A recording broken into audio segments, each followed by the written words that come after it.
समझने वाली वो ये थी, जिसको तो अब इंडिया श्रीलंका ये कह रहे हैं नेशनल करेंसीज में आप बिजनेस करेंगे, क्योंकि श्रीलंका का प्रॉब्लम ये है कि उसके पास भी डॉलर नहीं है। इंडिया कहता है मेरी करेंसी की भी रेलेवेंस हो। इंडिया जो है on a larger scale dedollarisation पे काम कर रहा है। श्रीलंका है वो पहली मर्तबा जो इंडियन रुपी है उसमें ट्रेड स्टार्ट करने लगी है। सर बताइएगा, ये एक बड़ी खबर है, आप बताइएगा कि क्या वाकई इस तरह की ट्रेड इंडियन रुपी में स्टार्ट होने लगी है? कुछ कंट्रीज ऐसा सोच रहे हैं। जब आरबीआई ने एक बहुत बड़ा गेम चेंजर मूव किया था, उसमें ये था कि Indian rupee can become international trading currency. Exporters can now export and take money in Indian rupee, dollar में लेने की जरूरत नहीं है। तो ये सबके लिए खोला गया। आइडिया क्या है? आइडिया है इंडियन रुपी को ग्लोबल करेंसी बनाना। इस वक्त जो श्रीलंका और भारत के ताल्लुकात हैं ये ऑल टाइम हाई हैं।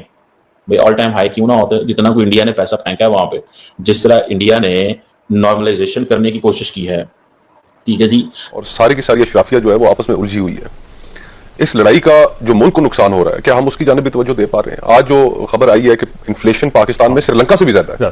पूरे साउथ ईस्ट एशिया में सबसे ज्यादा महंगा मुल्क है पाकिस्तान। सो एक ग्लोबल करेंसी के गारंटी के लिए जाओ, जितना आपको सोना चाहिए उससे कहीं ज्यादा सोना आपके पास है। So military wise, economic wise, geopolitical wise, और सोने wise, you are all the four, you are there in all the four quadrants. अब इंडियंस जो हैं वो ये कह रहे हैं, फॉरेन मिनिस्टर ने ये कहा है कि हम श्रीलंका की सरजमीन इंडिया के खिलाफ इस्तेमाल नहीं होने देंगे। और उसने कहा कि इस वक्त जो श्रीलंका और भारत के ताल्लुकात हैं ये ऑल टाइम हाई हैं। भाई ऑल टाइम हाई क्यों ना होते, जितना कोई इंडिया ने पैसा फेंका है वहां पे, जिस तरह इंडिया ने नॉर्मलाइजेशन करने की कोशिश की है, ठीक है जी। तो अब इंडिया श्रीलंका ये कह रहे हैं नेशनल करेंसीज में आप बिजनेस करेंगे, क्योंकि श्रीलंका का प्रॉब्लम यह है कि उसके पास भी डॉलर नहीं है। इंडिया कहता है मेरी करेंसी की भी रेलेवेंस हो। इंडिया जो है on a larger scale dedollarisation पे काम कर रहा है। अमेरिकन को इस चीज का पता है कि इंडिया डी डॉलराइजेशन पे काम कर रहा है, कि डॉलर को अहमियत कम दी जाए इंटरनेशनल उसमें, लेकिन इंडिया किसी भी ब्लॉक का हिस्सा नहीं बनेगा इसमें। लेकिन इंडिया इसको अपने एक नेशनल इंटरेस्ट में करेगा जी, मैं अपने वो कर रहा हूं, मैं किसी ब्लॉक का हिस्सा नहीं बन रहा। मैं बिमस्टेक एससीओ के प्लेटफॉर्म से ये नहीं कहूंगा, लेकिन मैं ये करूंगा जरूर, because at the end of the day मुझे इससे फायदा मिलता है। सो अब फॉर एग्जांपल अभी श्रीलंकन्स क्या कहते हैं कि इंडिया के रोल के बगैर हमारी क्विक रिकवरी मुमकिन ही नहीं थी। वो कहते हैं अगर इंडिया जो है ना होता तो जो बाकी मल्टीलैटरल इंस्टीट्यूशंस हैं, ये मैं देख रहा था कि जो क्या नाम है उनका, जो फॉरेन मिनिस्टर हैं, state minister of foreign affairs हैं श्रीलंका के, मिस्टर थराका साहब, ये उनकी स्टेटमेंट्स हैं। उन्होंने कहा IMF तो बहुत बाद में आया और हमारी तो पोजीशन ही खराब हो जानी थी। तो वो तो बहुत बाद में आया, हमारी पोजीशन खराब हो जानी थी, हम कहां भी इस काबिल होने थे। सो अब वो श्रीलंका को ये समझ आ गया है कि हमारे लिए जो इंपॉर्टेंट कंट्री है वो इंडिया है, बिकॉज एक कल्चरल कनेक्शन है। श्रीलंका का वो कल्चरल कनेक्शन चीन के साथ नहीं है। पाकिस्तान वैसे ही अपनी जंग लड़ रहा है। दुनिया इस खित्ते में कोई ऐसा मुल्क नहीं है जिसके पाकिस्तान के साथ बायलैटरल ताल्लुकात मुनासिब सतह पे मौजूद हो। मैं जानना चाहता हूं इस खित्ते के अंदर भाई बिम्स्टेक है, इंडिया ने सार्क को उड़ा दिया, अपना नया इंस्टीट्यूशनल प्लेटफॉर्म लेके आ गया। पाकिस्तान मुझे बता दे, अफगानिस्तान के साथ हमारे मामला इस वक्त इस तरह के हैं कि हमें कतर और यूएई से कहना पड़ता है यार इनको को TTP को बंद करें। ये है हमारा सऊदी अफगानिस्तान से ताल्लुक। ईरान के लिए हमें जो हमारे साथ जनवरी में उन्होंने किया और फिर हमने उनके साथ किया, ये है हमारा लेवल ऑफ ट्रस्ट। उसके बाद सदर आए, सारा कुछ आया, वो चीजें हैं, लेकिन बिहाइंड द सीन मतलब ऐसे थोड़ा ही होता है यार, ठीक है।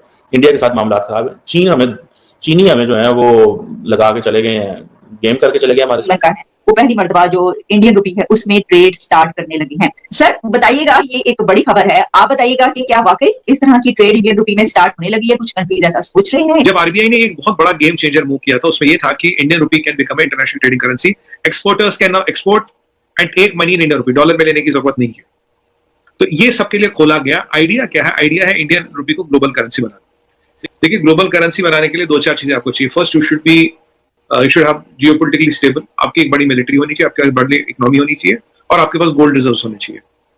गोल्ड रिजर्व्स आपके पास काफी होनी चाहिए, which is basically guarantee to the currency.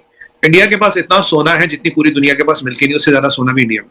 सो एक ग्लोबल करेंसी के गारंटी के लिए जाओ, जितना आपको सोना चाहिए उससे कहीं ज्यादा सोना आपके पास है। So military wise, economic wise, geopolitical wise और सोने wise, you are all the four, you are there in all the four quarters. तो रुपये का हमें बड़ा फायदा है जी। देखिए, जिसके पास रुपया है तो वो हमसे रुपये में तो कुछ लेगा ना, हमसे वही सामान लेगा जो लेगा। अब हमसे डॉलर देखिए, वो यूरेशिया से सामान खरीदे, पाकिस्तान से खरीदे, सीरिया से खरीदे, डॉलर तो कहीं पे चलता है। पर अगर वो रुपये में हमसे डीलिंग करता तो रुपये में हमसे खरीदना पड़ेगा ना वापस।